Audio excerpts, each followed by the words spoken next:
What's up, guys? New man here, live from Summerville, Georgia, at Howard Finster's Paradise Gardens. And we're going to be taking a look around today and tell you a few interesting stories.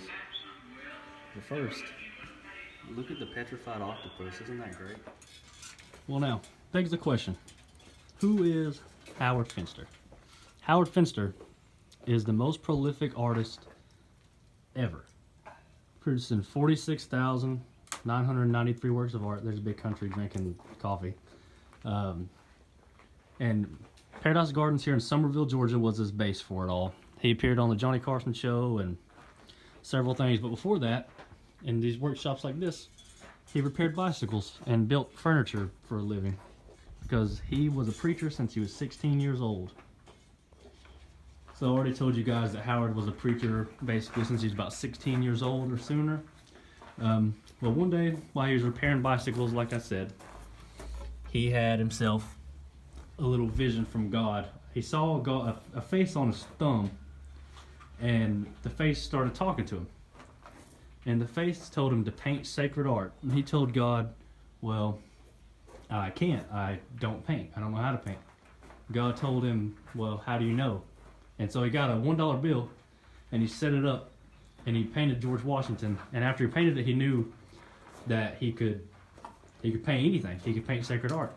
And God told him to paint 5,000 works, and he did that in about 6 years or so. I believe that's correct. But then within the next like 15 years, he ended up painting over 40,000 more pieces. And he was loved, of course, so much that Coca-Cola had him produce pieces for him. This is by someone else, but it's a tribute to Howard. And he even did it for the Olympics for Coca-Cola. And you can find his work in the Tennessee Aquarium in Chattanooga, Tennessee, the Coke bottle, and you can find a lot of it in the World of Coca-Cola Museum in Atlanta, Georgia, which is very interesting. And this casket here, he originally intended to be buried in that, or not be buried, but placed here in that casket is what the story says, but it didn't happen. He was buried in Summerville, and then he was moved to Alabama later on. A little funny note, I've never seen any of them other trips here. Howard visited Alcatraz. That is maybe the greatest thing I've ever seen in my life. I'm not even gonna lie. Just take credit for it. Okay. Okay, Big Country found it. Thank you. But Thank you. He don't even know what Howard looks like. So. I asked just to make sure. Look at that picture of him.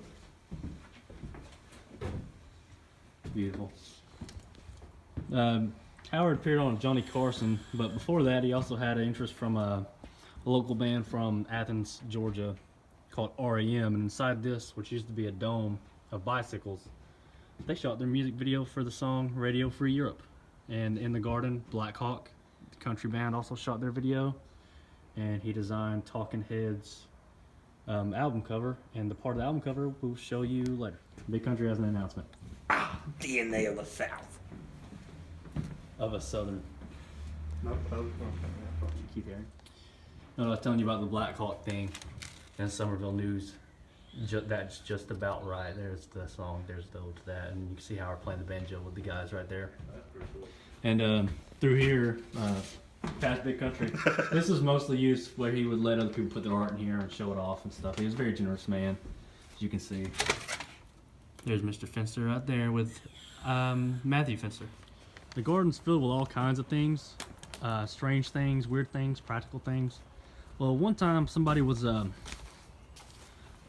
Dr. Hardin discovered a body in Tryon under his house of like an old, they believe it was an old African-American woman is under a house, and they didn't know what to do with it, so they gave it to Howard, and he gave it a proper burial under here. So it sits in the garden, and nobody really knows who it was, but still pretty cool.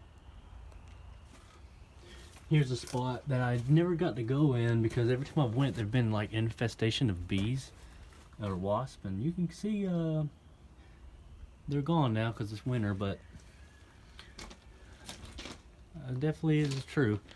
So many bicycle parts. Like I said, that's how he saw his vision on his thumb, repairing bicycles. It's amazing how he was able to make ends meet doing that while also preaching. I don't really think he made money doing that. It's very cool. Very cool. Now the Paradise Paradise Gardens is one of those places that you literally could lose yourself in. There's literally things everywhere from the ceiling all the way up to the sky. It's really crazy, really unique, and there's no place really like it on earth. So come out here to Summerville. $15 to get you in here, and you can stay as long as you want. Let's see. I believe this is one of his work areas.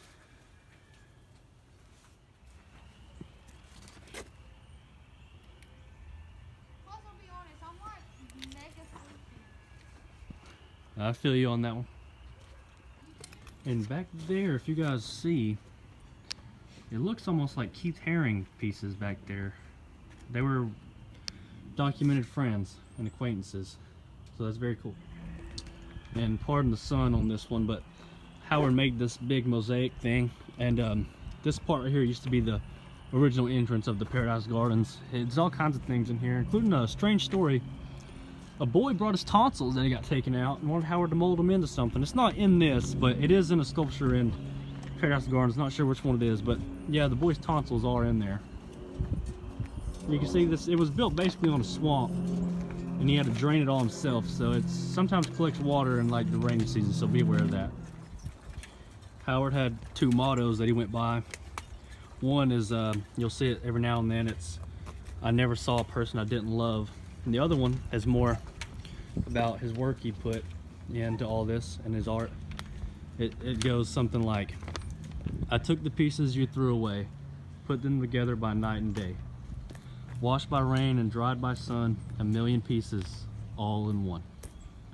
And if you look up here, that's bought by David Leonardis, but up here is where it was rumored Howard, in this house, either on the stairs or in the basement, that Howard had his vision from God. But some people say it was actually in the garden, but no one really knows, I don't guess.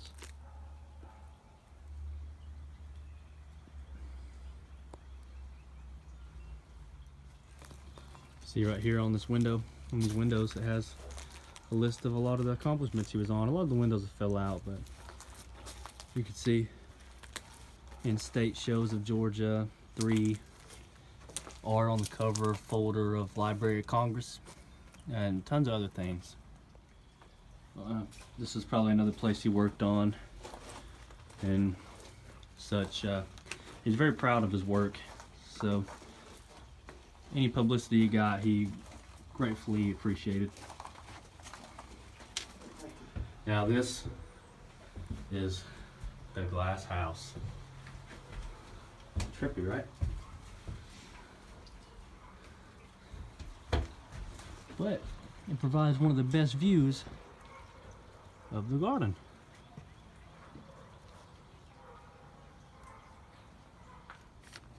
And this sculpture here was on the album cover for the band The Talking Heads.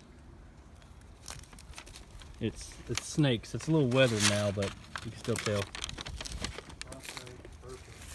Oh, serpents, yeah. Very cool. Now this may be all the video I'll have for today, but I'll be back one day here. Till next time, you guys stay awesome. Moon Man out. And by the train station in Summerville, there's actually a big mural to Howard. I forgot to mention that in the video, and I wanted to show you guys. So this time, for real, Moon Man out.